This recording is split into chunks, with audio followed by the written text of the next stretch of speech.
రాకాలోకంకి స్వాగతం. ఈ కంటెంట్ మీకు నచ్చినట్టయితే లైక్ చేయండి, మీ బంధుమిత్రులకి షేర్ చేయండి. ఇప్పటి వరకు సబ్స్క్రైబ్ చేసుకోకపోతే సబ్స్క్రైబ్ బటన్ని నొక్కండి, అదేవిధంగా బెల్ ఐకాన్ని కూడా తప్పనిసరిగా నొక్కండి. మన విదేశ వ్యవహారాల మంత్రి జయశంకర్ చాలా మెత్తగా మాట్లాడతారు. మనిషి కూడాను చాలా సన్నగా, పీలగా, బక్కపలచగా ఉంటారు. ఆయన ఎత్తుగడ వేసినా మాట్లాడినా దాని ప్రభావం మాత్రం అపరిమితంగా అమేయంగా ఉంటుంది. ఆయన ఒక ఓవరాల్ వ్యూహ చతురత కానీ, విదేశ వ్యవహారాల్లో భారతదేశాన్ని ముందుకు తీసుకెళ్తున్నటువంటి విషయం కానీ, ఆయన వ్యవహార శైలి కానీ ఆశ్చర్యం కలిగిస్తుంది. నిర్మోహమాటంగా చెప్పవలసింది చెబుతూనే ఎవరి పక్షాన ఉన్నట్టు కనపడకుండా అందరినీ కలుపుకుపోయేటటువంటి అపారమైనటువంటి సామర్థ్యం ఆయనకుంది. ఆ సామర్థ్యం అంతా కూడాను ఇటీవల జరిగినటువంటి క్వాడ్ సదస్సులో బయటపడింది. క్వాడ్ సదస్సులో ఆయన మాట్లాడుతూ చైనా గురించి విలేకరులు అడిగినటువంటి ప్రశ్నకి ఇచ్చినటువంటి సమాధానము అటు అమెరికాను, ఇటు ప్రపంచ దేశాలను, మరొక వైపు చైనాని, ఈ ముగ్గురికి కూడాను సుతిమెత్తగా హెచ్చరికల్ని జారీ చేసింది. ఆయన్ని విలేకరులు అడిగారు, చైనాతో మీకు నడుస్తున్నటువంటి సరిహద్దు వివాదము, దీనిలో మీరు అమెరికా సహకారం ఏ మేరకు తీసుకుంటారు? ఈ తరహా ప్రశ్న వేయగానే జయశంకర్ దానికి జవాబిచ్చారు. మొట్టమొదటగా ఆయన చెప్పిన మాట ఏంటంటే, భారత చైనాల మధ్య ఉన్నటువంటి సరిహద్దు సమస్య అది రెండు దేశాల ద్వైపాక్షిక సమస్య, ఇందులో మూడవ దేశానికి ప్రమేయం లేదు. ఈ మాట అనగానే చైనాకి చాలా ఆనందం కలిగిపోతుంది. ఎందుకంటే మా మధ్యలోనే విషయం తేలుతుంది, అమెరికా ప్రమేయమో రష్యా ప్రమేయమో లేదు అన్నటువంటి విషయము చైనాకి చాలా హాయిగా వీణుల విందుగా అనిపిస్తుంది. ఆ తరువాత ఆయన అన్నటువంటి మాట, భారత చైనా సరిహద్దుల్లో ఉద్రిక్త వాతావరణం ఉన్నటువంటి మాట వాస్తవము. గత 2-3 సంవత్సరాలుగా ఇరు దేశాల సైన్యాలు మోహరించి ఉన్నటువంటి మాట కూడా వాస్తవము. చైనా చేసినటువంటి తప్పు వల్ల గల్వాన్లో జరిగిన సంఘటనలు, అయిన గల్వాన్ పేరు చెప్పలేదు కానీ సరిహద్దు ప్రాంతంలో లద్దాఖ్ దగ్గర చైనా చేసినటువంటి దుందుడుకు చర్యల వల్ల ఉద్రిక్త పరిస్థితులు నెలకొన్నాయి అని చాలా స్పష్టంగా చెప్పారు. ఇది చైనాకు ఒక రకంగా చెంపపెట్టు లాంటి స్టేట్మెంట్. చాలా నేరుగా చైనా యొక్క దుష్టబుద్ధిని బయటపెట్టడమే కాకుండా ప్రపంచానికి చైనాతో ఏదో మేము చేతులు కలిపి సర్దుబాటు చేసుకునే పనే లేదు, మేము చైనాని ఎలా డీల్ చేయాలో అలా డీల్ చేస్తామన్నటువంటి ఒక స్పష్టమైన సంకేతం ఇచ్చారు. దానితో పాటు ఇంకొక మాట అన్నారు. ఆ మాట ఏంటంటే, రేపు గనక చైనాకి భారత్కి నిజంగా యుద్ధమే గనక వస్తే దీనివల్ల యావత్ ప్రపంచము ప్రభావితమైపోతుంది. ఎందుకంటే తొలి 5 పెద్ద ఎకానమీస్లో 2 పెద్ద ఎకానమీల మధ్య యుద్ధం ఇది. ప్రపంచం మొత్తానికి ఉన్నటువంటి 2 అతిపెద్ద మార్కెట్లు ఏవైతే ఉన్నాయో ఆ 2 మార్కెట్ల మధ్య యుద్ధం జరిగినట్లయితే ప్రపంచ ఆర్థిక వ్యవస్థ కుప్పకూలిపోతుంది అని చెప్పి ఆయన హెచ్చరించారు. అంటే ఒకే స్టేట్మెంట్లో ఆయన అమెరికాని సైలెన్స్ చేశారు, చైనాని హెచ్చరించారు. యావత్ ప్రపంచాన్ని భారత చైనా యుద్ధము జరగకుండా నివారించవలసిన బాధ్యత ఈ దేశాలది. ప్రపంచము ఏదో భారత్ చైనా కొట్టుకున్నట్టయితే మేమేదో బాగుపడతామని భావిస్తే పొరపాటు అన్నది ఆయన చాలా స్పష్టంగా చెప్పారు. ఒక రకంగా ఇది అమెరికాకు, యావత్ ప్రపంచానికి, చైనాకి మూడిటికి కూడా హెచ్చరిక. చైనాకి కూడా చెప్పవలసినటువంటి విషయాన్ని చాలా స్పష్టంగా చెప్పడం అనేది జయశంకర్ చేసినటువంటి పని. ఎందుకంటే చైనాకి ఇప్పుడిప్పుడే తన యొక్క సమస్యలు అర్థమవుతున్నాయి. చైనా యొక్క పరిస్థితి అంతర్గతంగా అంత గొప్పగా ఏమీ లేదు. ఎందుకంటే చైనాకి ఒక రకంగా చెప్పాలన్నట్టయితే ఇటీవలి కాలంలో చైనీస్ మార్కెట్ నుంచి దాదాపు $6 ట్రిలియన్ మేరకు పెట్టుబడులు హఠాత్తుగా కరిగిపోయినాయి. అంటే విదేశీయులు తమ పెట్టుబడుల్ని ఉపసంహరించుకోవడంతో చైనా యొక్క స్టాక్ మార్కెట్స్ నుంచి 6 ట్రిలియన్ ఒక్కసారిగా పలాయనం జరిగింది. 3 ప్రధానమైనటువంటి బ్యాంకులు కుప్పకూలిపోయినాయి. అదేవిధంగా వాళ్ళ రియల్ ఎస్టేట్ రంగం ఏదైతే ఉందో అది కూడా కుప్పకూలిపోయింది. చైనా అనుసరిస్తున్నటువంటి దుందుడుకు విధానాల వల్ల అటు అమెరికా, ఇటు భారతదేశము, వీటితో పాటు ప్రపంచంలోని ఇతర దేశాలు కూడాను చైనా నుంచి తమ సంస్థలను, కంపెనీలను ఉపసంహరిస్తున్నాయి. భారతదేశపు కంపెనీలు తక్కువగా ఉన్నాయి. అమెరికావి, యూరప్వి ముఖ్యంగా ఉన్నటువంటి కంపెనీలు మ్యానుఫ్యాక్చరింగ్ కోసము చైనాని ఒక మ్యానుఫ్యాక్చరింగ్ హబ్గా పెట్టుకున్నాయి.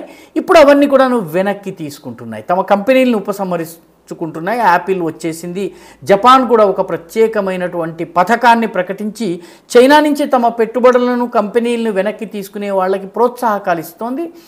దీనితోటి చైనా యొక్క మ్యానుఫ్యాక్చరింగ్ దెబ్బతింటోంది, మ్యానుఫ్యాక్చరింగ్ హబ్గా ఉన్న పేరు దెబ్బతింటోంది. దాంతోపాటు చైనా యొక్క ఎగుమతులు అమెరికా కూడాను నియంత్రిస్తోంది, భారతదేశం కూడా నియంత్రిస్తోంది. గల్వాన్ సంఘటన తరువాత భారతదేశము చైనా నుంచి దిగుమతుల్ని బాగా తగ్గించింది. దీంతో చైనా యొక్క ఎగుమతులు దాదాపు 12 నుంచి 15% తగ్గిపోయినాయి. 12 నుంచి 15% అంటే భారీ మొత్తం ఇది.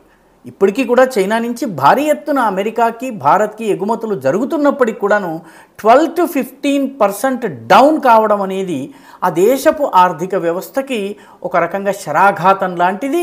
రానున్న 4-5 ఏళ్లలో ఇది 30% గనక చేరినట్టయితే చైనా ఆర్థిక వ్యవస్థ కుప్పకూలిపోతుంది.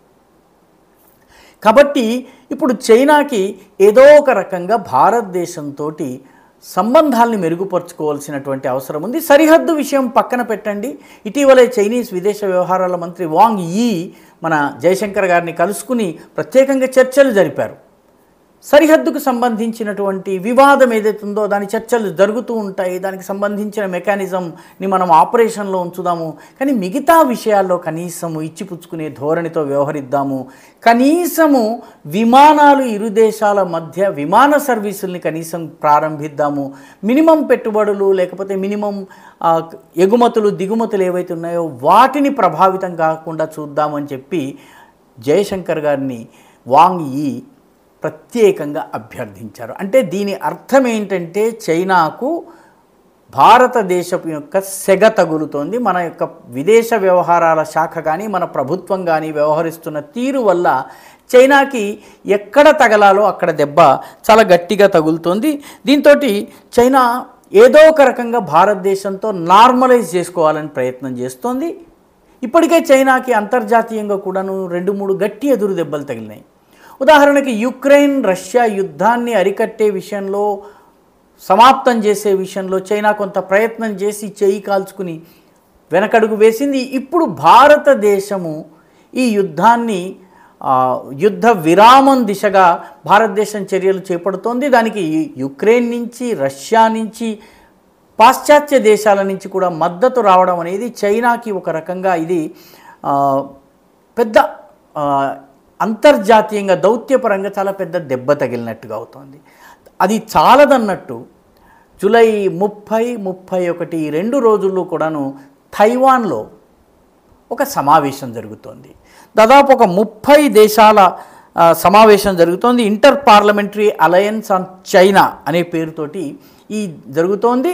తైవాన్లో జరుగుతోంది. అంటే చైనాను వ్యతిరేకించే దేశాలు ఇందులో కలుస్తున్నాయి. దాదాపు 35 దేశాలని పిలిచారు.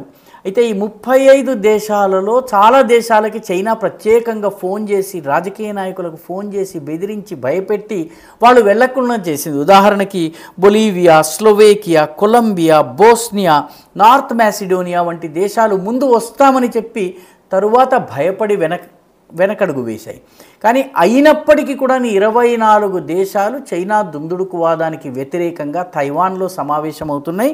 48 మంది లా మేకర్స్, ఎంపీలు, మంత్రులు ఇటువంటి వాళ్ళు అక్కడ పాల్గొని చైనాను ఏ రకంగా అడ్డుకోవాలి, చైనా యొక్క విస్తరణవాదాన్ని ఎలా తట్టుకోవాలన్నటువంటి విషయంలో చర్చిస్తున్నాయి.